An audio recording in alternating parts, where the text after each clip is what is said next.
میلاد منانے والے سے پوچھ، اگر کافر بھی میلاد منائے بھتیجا سمجھ کے تو جہنم میں اس کا عذاب بھی کم ہو جاتا ہے۔ ہاں، جہنم میں اس کا عذاب بھی کم ہو جاتا ہے۔ وہ کہا تم لوگ تو خواب کی باتیں بیان کرتے ہو، ہم نے کہا خواب کی بات ہم بیان کرتے تو مجرم ہوتے ہی، امام بخاری نے بیان فرمایا ہے۔ وہ کہا کہ آپ لوگ تو خواب کی بات، جب صحابی خواب بیان کر دے تب وہ خواب نہیں رہ جاتا، وہ روایت ہو جاتی ہے نا۔ ہاں تو بہرحال عرض یہ کر رہا تھا، ایک بات آپ کو بتاؤں، میلاد سے کیا ہوتا ہے؟ توجہ آپ کی، میلاد سے کیا ہوتا ہے؟ جس کا کوئی تعلق بھی نہ ہو اس کو بھی میلاد کی برکت ملتی ہے۔ میلاد سے ہی ہوتا ہے۔ امام المتکلمین علامہ نقی علی خان اپنی کتاب میں لکھتے ہیں کہ جب قارون زمین میں دھسا، آپ کو پتا ہے قارون کیوں دھسا؟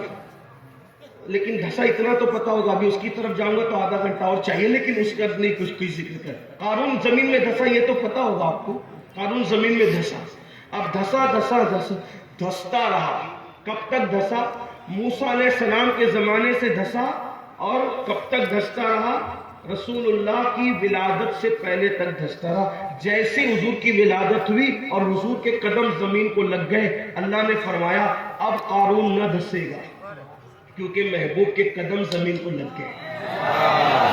قارون کا کوئی تعلق ہی نہیں ہے، میلاد مصطفیٰ میں قارون کا کوئی تعلق نہیں، لیکن بات کتنی ہے، وَمَا أَرْسَلْنَاكَ إِلَّا رَحْمَةً لِّلْعَالَمِينَ۔ رحمت للعالمین نے پیر زمین پہ کیا رکھ دیے؟ اب وہ دھستا ہوا قارون نہیں دھس رہا ہے، وہ وہی رک گیا ہے۔ کیوں؟ حضور کی میلاد ہو گئی۔ اللہ اللہ، جب قارون جیسوں کو ایسی میلاد کی برکتیں نصیب ہوتی ہے تو غلامان مصطفیٰ کو کیسے نصیب ہوگی؟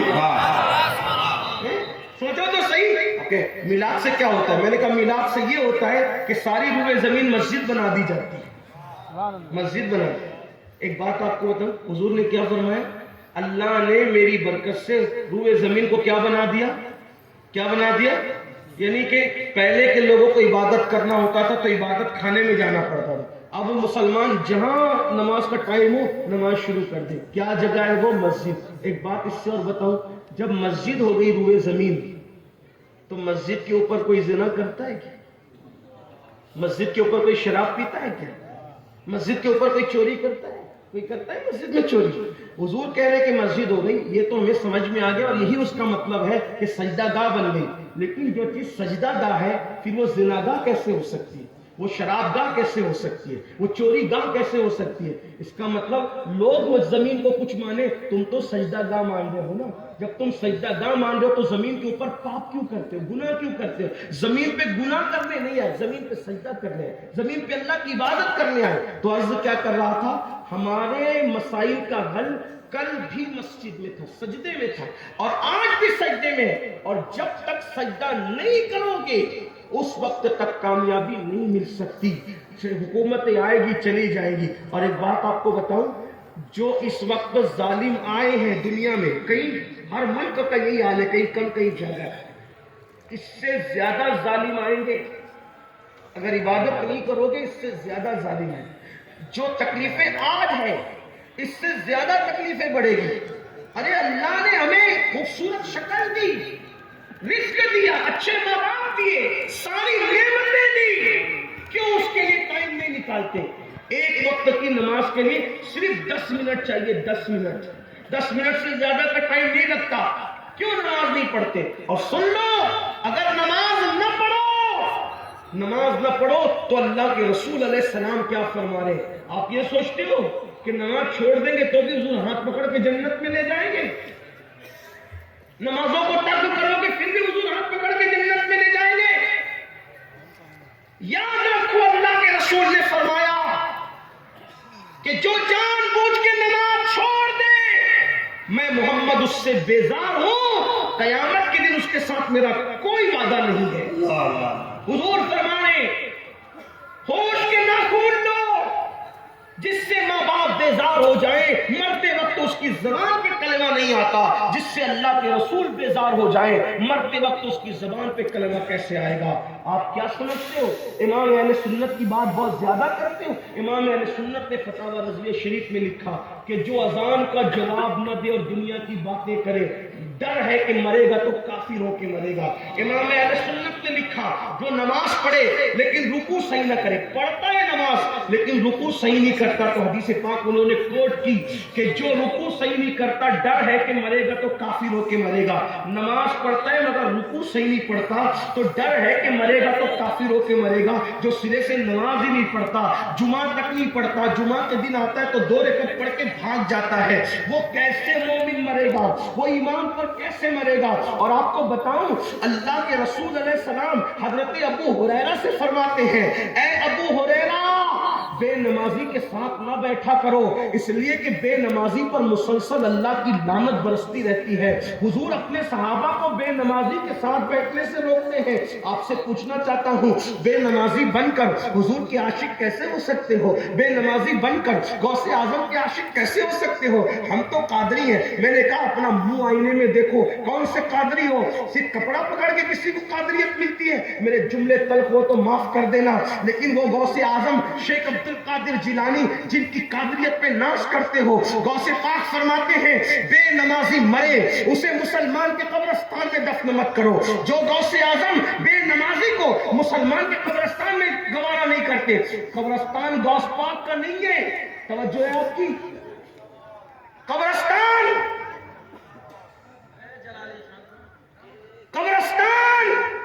غوث پاک کا نہیں ہے. بظاہر غوث پاک فرماتے بے نمازی مرے اسے مسلمان کے قبرستان میں دفن مت کرو. تو جو غوث پاک بے نمازی کو مسلمانوں کے قبرستان میں پسند نہیں کرتے, وہ غوث پاک بے نمازی کو اپنے سلسلے میں کیسے پسند کرتے؟ غوث پاک کے سلسلے میں غوث پاک کے مرضی سے کوئی داخل ہوگا. تو میرے بھائیوں نماز کی طرف آؤ, اور اگر نماز نہیں پڑھو گے تو پھر کون سے حصے میں داخل کیے جاؤ گے؟ میرے آقا صلی اللہ علیہ وآلہ وسلم فرماتے ہیں وہ جہنم کا حصہ جس سے جہنم بھی ایک دن میں 5 بار پناہ مانگتا ہے, اور وہ جہنم کا حصہ جس کے اندر پہاڑ بھی پگھل جائیں گے. میرے بھائیوں اپنی جوانی پہ رحم کرو, اپنے حال پہ رحم کرو. بتاؤ جس جہنم کے حصے میں پہاڑ بھی پگھل جائیں گے, جس جہنم کے حصے میں پہاڑ بھی پگھل جائیں گے, اپنے جسم کا کیا بنے گا؟ آؤ سچی توبہ کر لو, اللہ کی بارگاہ میں معافی طلب کر لو. عرف بخاری میں آنے والوں عہد کر کے جاؤ کہ آج کے بعد کبھی نماز نہیں چھوٹے گی, آج کے بعد کبھی بد نظری نہیں کریں گے, آج کے بعد گناہ کبیرہ کی طرف نہیں جائیں گے. اگر آپ نے سچی توبہ کر لی تو ہمارے نبی صلی اللہ علیہ وآلہ وسلم فرماتے ہیں گناہ سے توبہ کرنے والا ایسا ہے جیسے اس نے گناہ کیا ہی نہیں. آج بدل جاؤ, کان کھچنے کا نام توبہ نہیں, گال پیٹنے کا نام توبہ نہیں, استغفر اللہ پڑھنے کا نام صرف توبہ نہیں, بلکہ توبہ یہ ہے اپنے اللہ سے وعدہ کرو آج سے پہلے کوئی گناہ ہو گیا ہو تو مولا میں معافی مانگتا ہوں, آج کے بعد سردی ہو یا گرمی ہو, بارش ہو, کچھ ہو, ایک بار آپ سے کہتا ہوں اگر آپ کہتے نا کہ میرے پیر پکڑ کے کہہ دے نمازی بن جا تو میں آپ کے پیر بھی پکڑ کے کہتا, لیکن مسلمانوں ہاتھ جوڑ کے کہتا ہوں نماز چھوڑ کر ہم رسول اللہ کے سچے امتی نہیں ہو سکتے. کچھ کرو یا نہ کرو کم سے کم نمازی بنو. جو نمازی بنتا ہے وہ دیندار خود بخود بن جاتا ہے, جو نمازی بنتا ہے دھیرے دھیرے وہ اللہ کے قریب ہو جاتا ہے. ارے سجدے میں جا کے دیکھو کیا ہے, روزی کا مسئلہ نہ حل ہو تو کہنا, رزق کا مسئلہ حل نہ ہو تو کہنا, مسائل کا مسئلہ حل نہ ہو تو کہنا. یاد رکھنا میرے بھائی, جس سجدے میں خدا ملتا ہے اس سجدے میں کیا نہیں مل سکتا, لیکن سجدہ کر کے دیکھو. لیکن ایک آخری بات کہتے ہوئے جاؤ, یاد رکھنا نماز پڑھنا تو ایسے کے پیچھے پڑھنا جس کا سر کعبے کے سامنے جھکتا ہو اور دل مکین گنبد خضرا کے سامنے جھکتا ہو. کسی غدار نبی کے سامنے اس کے پیچھے نماز نہ پڑھنا. امام اس کو بناؤ, امام اس کو بناؤ جو امام الانبیاء کا ادب کرتا ہو اور جس کا عقیدہ یہ ہو انہیں جانا, انہیں مانا. للہ الحمد میں دنیا سے مسلمان گیا.